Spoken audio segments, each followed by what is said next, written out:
Hi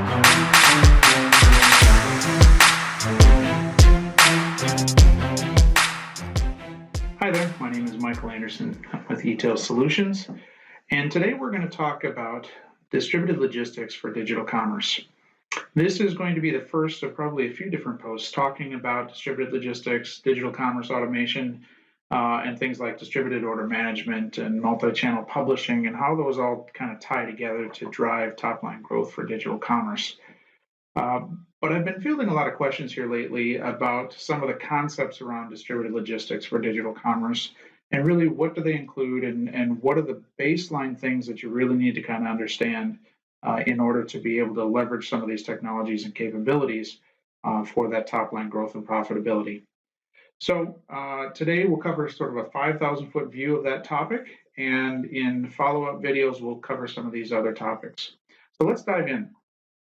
As a starting point, in order to be able to understand this whole topic in terms of driving top-line sales for digital commerce, we need to first understand why it is that we're using the term digital commerce in the first place as opposed to the more traditional e-commerce. And that basically boils down to, everybody thinks of e-commerce as the website, right? The .com or, the website that you're taking sales through. But the reality is that there are a lot of different types of digital commerce these days. And really, when you think about it, both online and offline have concepts of digital associated with them. So let's just run through a really quick list here of digital commerce channels. Obviously, you have your e-commerce website.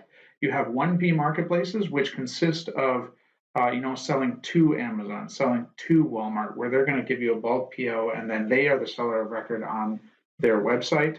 And then, of course, you have 3P or third-party seller accounts where you are the seller of record, selling through Amazon, selling through Walmart, selling through eBay, Google, and so forth. Then we have the concept of wholesale dropshipping or endless aisle dropshipping, where you may have a partnership with a large internet retailer. They want to put your products on their website. They don't want to take possession of the inventory, so they want to sell it online and give you the order once they take the order, have you dropship it to the end customer.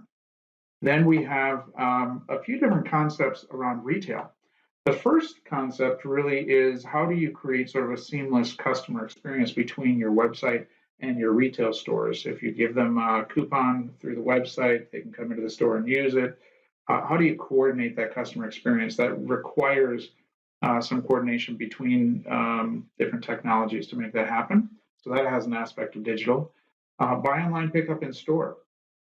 The order is taken through a website and it needs to be facilitated and routed to the appropriate store for will call. And then a concept that has become very popular here over the last few weeks as we've been going through this whole coronavirus thing is retailers trying to figure out how they can do micro-fulfillment out of their stores to the end consumer and shipping out of the back of their stores. And then lastly, of course, we deal with international websites and marketplaces as well, where you deal with some more complex things around multi-currency and so forth, and more complex shipping situations.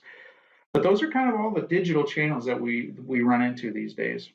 So on the flip side, when we think about logistics, it's important to understand that as you're trying to put together the right logistics strategy to deal with all of these sales channels, the concept of distributed logistics is really all about giving you options, or as Jim Tompkins would say, optionality.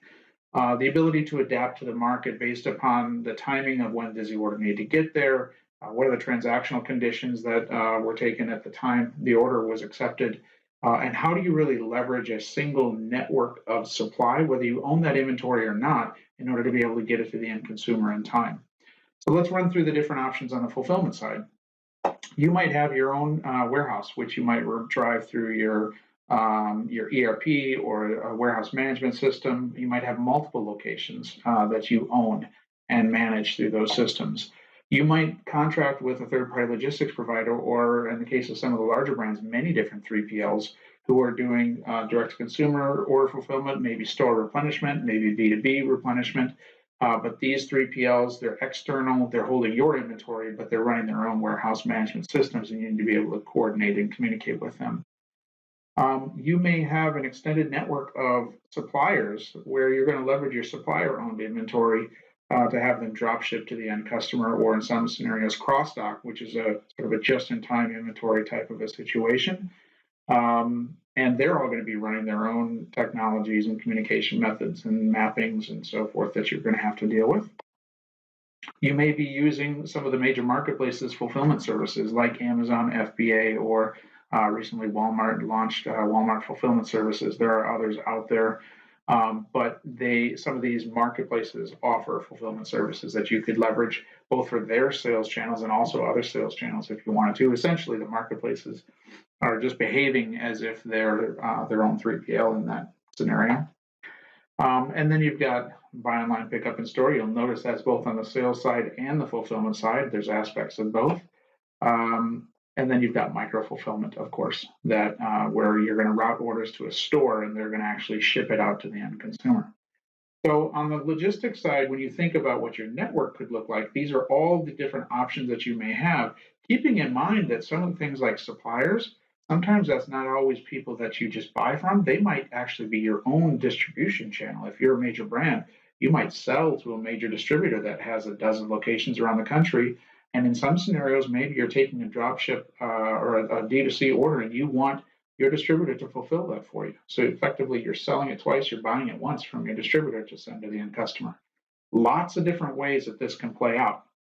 But now that we understand the different endpoints on both sides, let's start digging into what it is that has to happen in the middle, right? So when we think about the sales channels on the one side, what we learned a long time ago is that there's actually really just 5 touch points that have to be managed for each and every sales channel. Now, that doesn't matter if it's a marketplace, if it's your website, if it's a wholesale drop shipping company that you're taking EDI orders from, it doesn't matter.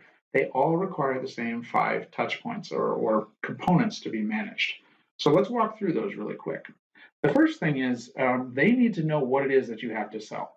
So that means that you need the ability to deal with what's called their taxonomy, or how they organize their categories and required fields within those categories. But how do they control and manage the rich content that's required in order to be able to list products on their website? And then on the flip side, if you've got inbound content coming from either your suppliers or a content feed, how are you going to be able to manage that in a centralized place? Ultimately, in order to be able to scale, you want to be able to control this in a single place and then have that mapped out to the different channels that you're managing. The second component of what they need to be able to see is how many is it that you have available to sell.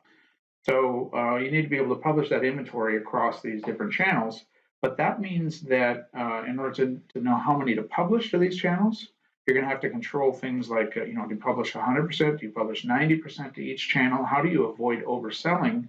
And a key component to that is not only the publishing controls, but then also the inventory visibility really across the entire network. Right, so if you look at across your 3PLs and your DCs and maybe a supplier or two or your retail locations, where is that inventory? How many do you have? And what do you want to consider available for sale for your sales channels? Many organizations really have only looked at their fulfillment centers or their DCs for availability when they're publishing inventory online. But in reality, if you think about distributed logistics being access to any of this inventory in any location across any system, you actually have probably more inventory out there that you could leverage if you had the capabilities to do it. The third component here that every channel needs to know is how much you're going to sell it for, which seems pretty simple when you're dealing with it at face level, but different markets have different competition in them. If you're a brand, you might be concerned about MAP or publishing at MSRP and monitoring for people who are breaking your MAP policies. Or you may want to compete aggressively to get that buy box on Amazon, for example. But knowing how to publish that inventory across those channels, in order to do that and know that you're doing it profitably, you have to know, first of all, what's it actually going to cost. So across your entire network of supply, what are the product costs? You know it if you own the product, but if you're basing it on a supplier, what are they going to sell it to you for? And then out of all the locations where you could possibly ship this, what does it cost to fulfill that order? So that gives you the ability then to deal with the next component of this, which is after you've decided what you're going to publish for and you've built in your margin, you need the ability to download orders, which means you need to accept the order feeds and map that into your catalog, of course. But then once you have that order, you need the ability to understand across this entire network, where am I going to send that order? That's where distributed order management comes into play. And knowing exactly what it costs to fulfill that, along with where is the inventory at this exact moment in time, or the components that are required in order to be able to route that order in the most profitable way and still get it to the customer in time based upon their expectations, which is a little bit of foreshadowing for you for the future post around how you deal with things like seller fulfilled prime or the eBay guaranteed program or Walmart 2-day, whatever. The last component, of course, as you might suspect, after you've downloaded orders and you've shipped the product, is you need to be able to upload that tracking information out to the originating sales channel. So there you have it. Those are the 5 touch points in terms of all of the digital sales channels. They're all going to need you to deal with these components. Okay, so that's the high level. Now, let's look at this concept as it relates to, well, what does that mean then in terms of when you look at this in the broad, distributed logistics for digital commerce, what is it that you need to be able to manage? And the first component, and I would argue, maybe one of the most important components here, is having the ability to deal with each channel in the way that they want to be dealt with. And so that means you need to be able to have a channel-centric architecture, meaning that every single one of these different endpoints on both sides, they might have a different API, they might require flat files, they might require EDI, they're going to have different taxonomies, different ways to map the content, they're going to want different pricing, all of these different things. And you need to be able to deal with them individually while having that all tie back to your core so you can deal with these 5 concepts that we talked about on the prior screen. And then to really make all of that kind of work together, you have to have an automation suite because most of these endpoints are not real time. Real time is a bit of a misnomer. Most of these endpoints are batch-driven systems underneath, meaning that every so often they'll generate an order file for you to be able to download or a update of an inventory file and so forth. And so you need an automation tool set that can understand things like, well, I'm accepting an inbound price and availability file from my 3PL.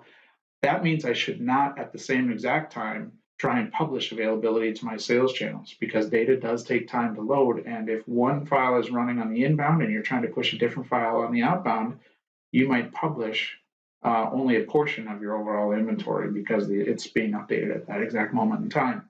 So you need some capabilities around your automation suite to be able to handle that and be able to sort of fine tune that as needed, which means that you need the ability to monitor what's going on. So having a monitoring framework that can alert you when there's problems, when there are jobs that fail, when a job may run and have a silent fail. In other words, the job actually completes, but maybe instead of loading price and availability for 1,000 products, it only loaded 5.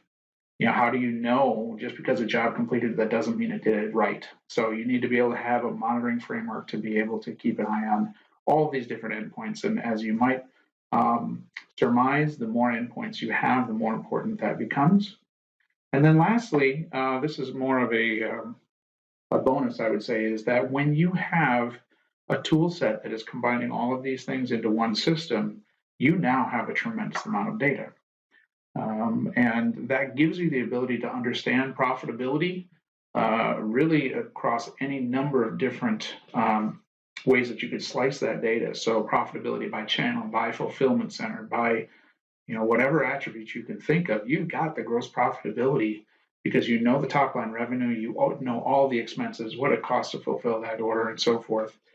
So there's a tremendous amount of power in that data. Another thing, in addition to gross profitability, would be demand.